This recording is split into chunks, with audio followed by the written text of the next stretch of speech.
សួស្តីប្រិយមិត្តទេសនិកជនជាទីមេត្រីនៅក្នុងឱកាសនេះដែរខ្ញុំបាទសូមជូនជារៀងមួយបាទក្នុងថ្ងៃនេះ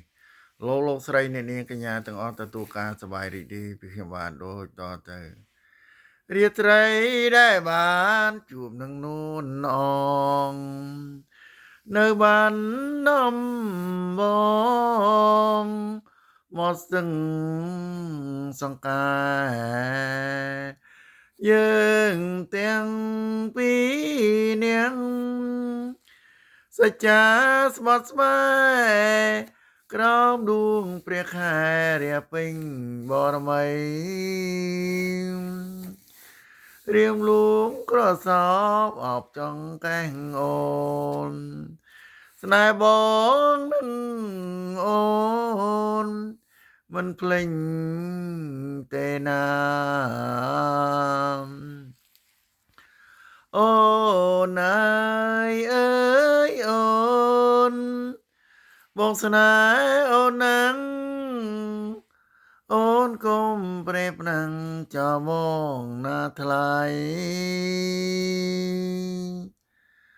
អូនអើយអើយអូនស្អាតលែងទេសំផងអូននិងដោយស្នេហ៍ភក្តីយើងទាំងពីរនាក់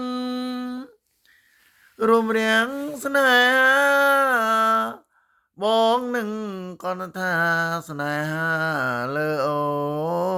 នអនុស្សាវរីយ៍បងហើយនឹងអូនតែបងនឹងអូនមិនអាចភ្លេចបាន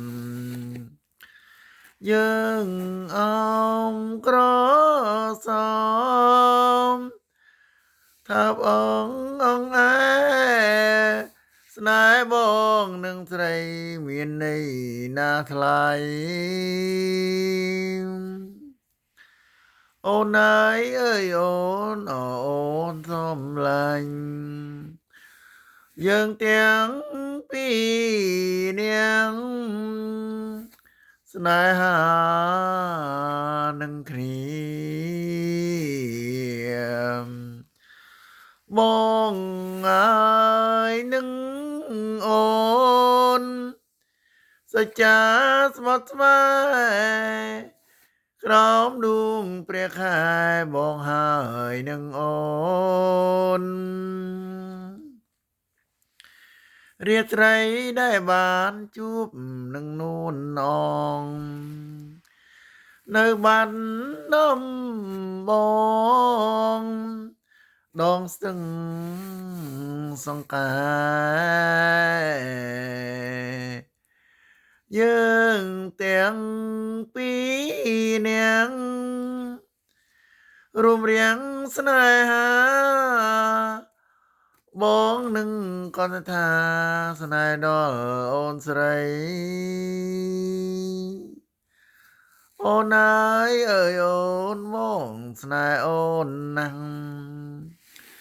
បងនឹងអូនណាស់ណាស្រងពិសីអូននឹងបងទេ